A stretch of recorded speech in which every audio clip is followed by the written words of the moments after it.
So guys, I'm back again with another video. This time it is about this Nokia 5.4. Finally, I've got this device and I've used it. So I'm ready with my initial thoughts about this one. Whether you should go for this one or not, I'll be trying to help you with this in this video. So before we start, if you're new to my channel, then do hit the subscribe button to watch more videos.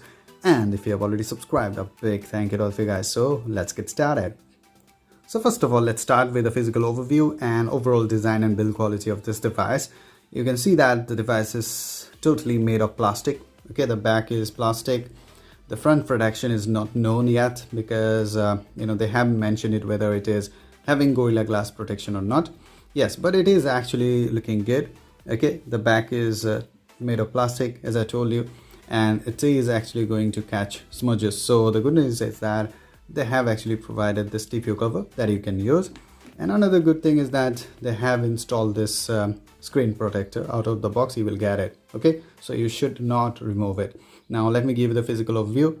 On the top you can see that we have this microphone and the headphone jack. At the bottom we have this USB Type-C port, another microphone, and the speaker grill here. Okay, on the left we have this dedicated Google Assistant button, then SIM tray. And the good thing is that you get dedicated micro SD slot on this one, so that's good. On the right we have this volume rockers and the this power button. So overall design, I'm happy with this one because if you compare it with the previous 5.3, it is looking better. Overall design is looking better and the build quality is also looking good. Okay, so the bulkiness is not there and the weight management is really good on this one. So in terms of design and build, good. Next, let's check on the biometrics. You get the fingerprint sensor on the back here, and you also get the face unlock. Okay, let me show you this. Okay, here. Yeah, so it is not the fastest. Yeah, but it works fine. Yeah, so you can see that it is not the fastest, but yes, most of the times it works fine, no problem. Now let me show you the face unlock. Yeah.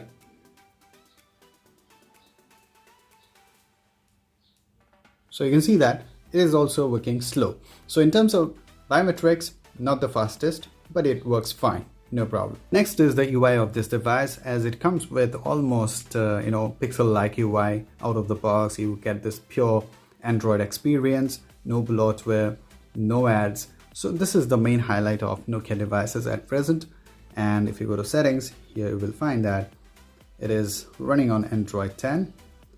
I would say that if they had actually provided Android 11 out of the box, that would have been better. Okay, but the user experience is really good, and I have this 4GB RAM variant, and I can tell you that the RAM management is also looking good. I'll be doing one dedicated video on this one very soon to check the speed and RAM management comparing with other devices. Particularly I'll be comparing this one with Redmi 9 Power, which one also having the same processor. Now you can see that the UI is very responsive and the RAM management is also looking good. So UI overall experience is really good. Now let's start with one drawback. If you talk about the display here, it's a drawback because if you compare it with other competitors where you will get full HD plus display, and on some of the devices you will get AMOLED display as well. So in that case, this is a downgrade here because the overall display quality is good, but it is HD plus. You get this 6.4-inch SD display on this one. It is LCD panel. So if they could have provided full HD plus display, that would have been better. Now let me show you one video to give you some idea about the display quality on this one. Okay, another thing is that the brightness is also not the highest because if you go under direct sunlight, then you will find it a bit difficult. Not really bad, but yes, it is a bit difficult to read, particularly the text messages. Okay, now let me give you some idea about the display. Let me play this video. Now thanks to YouTube, now you can play full HD or 4K videos on all the devices, but as it is having this HD plus display, so it is of no use on this one. But the overall quality is actually good, I must tell you that. So you can watch it here. Yeah, the color contrast, the sharpness is there. It's not that it's really terrible. So I can tell you that the display is good. Okay. The only thing is that if you have been using any Full HD Plus display or AMOLED display, and if you switch to this one, then you will observe the difference. Otherwise, no problem. Now another good thing is that, saving grace I would say, now it comes with Widevine L1 certification. So you can watch HD contents on Netflix at present, because this Prime Video is not supporting HD contents yet on this one. Even surprisingly, let me tell you, this Google Pixel also doesn't support HD contents on Prime Videos. I don't know why. Otherwise, this one, it's a champ. Okay.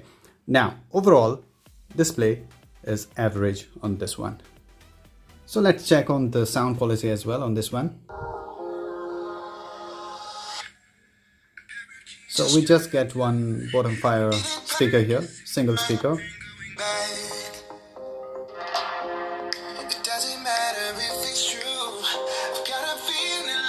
This is the maximum volume.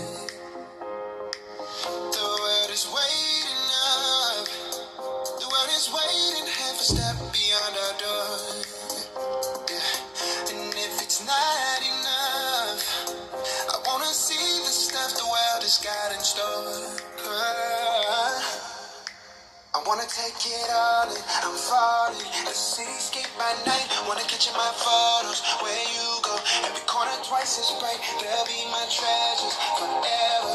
When I can't hold you tight, I'll see the Stockholm lights. The Stockholm lights, the Stockholm lights. So the sound quality is good. There is no distortion, and you know, the loudness is enough. Okay, so the sound quality is good. Now let's talk about the sensors, connectivity, and whether the call reception is good or not. I can tell you that the overall connectivity is really good on this one. Wi-Fi is working fine. You can also make voice over Wi-Fi on this one. I'm using this Geo and it's working fine. And the call reception is really good. No problem. It is loud enough from the main speaker here. And while talking to someone, you won't feel any problem. Yeah, obviously it may vary, you know, it depends on your network as well. Okay, and sensors, most of the sensors are there. G sensor, proximity sensor, and the face unlock is also there. It's good, but not that secure compared to the fingerprint sensor. And it comes with Bluetooth 4.2, and I would have preferred Bluetooth 5, but that's okay, not a problem. So in terms of sensors and overall connectivity, fine, no problem. Now let's talk about the cameras on this one. It has this 16 megapixel front camera. On the back we have quad camera setup, 48 megapixel primary sensor. Then we have 5 megapixel ultra wide, 2 megapixel depth sensor, and the infamous 2 megapixel macro sensor that you see on all the devices nowadays under 10 or 20, right, 1,000 rupees. So that's a really bad thing according to me, and I believe that the brands, they should stop these gimmicks, I would say, and they should concentrate on image processing, because with single, you know, sensor as well, Pixel 4a can beat most of the smartphones in terms of still images. Now Nokia is actually working on the camera app. They have added this cinema mode here, and there are certain manual controls that you have. You can switch between wide angle and the normal mode here. But while recording the video, you cannot switch between wide angle and normal, or you cannot even use the manual controls here as well. You can set the filters before recording, but while recording, you cannot change anything. So yeah, it is interesting, but they should have actually provided manual controls and switching between wide angle and normal mode while recording as well. Okay, but yes, it is interesting here. And what else we get? Portrait mode, night mode. And under more we have panorama, time-lapse, slow motions. Now here are some samples, and you can see that the portrait modes are looking good, but they're a bit dull. Yeah, here you can see that the depth effect is fine, not a problem. Yeah, but considering 16 megapixel, they're not that good here. Okay, if you talk about the portrait photos from the rear camera, they are good. Color reproduction is looking good, and overall image quality is satisfactory. Nothing exciting here as well. and the HDR mode is working fine. Here you can see that it also comes with wide angle, but if you switch to wide angle, you can see that the colors, actually the colors are a bit faded. Yeah, this is what you can see here. And the most terrible thing is the night side. Here you can see that the night photography is terrible, and if you want, I can make a dedicated video to check on the the pictures, particularly the still images. I've already done a video, so here is the link to tell you about the recordings, video recording. Now the problem here is that if you use the front camera to record video, the sound capture is really good, but the rear camera, if you switch to rear camera, the sound capture is terrible. You can check this link to watch that video. Though it is having the Powe technology, the sound capture is not good at all. When it comes to gaming, it is needless to say that Snapdragon 662 is not a gaming processor, but yes, particularly the COD is playable. You can play if you're a very casual gamer, so you can play it, not a problem.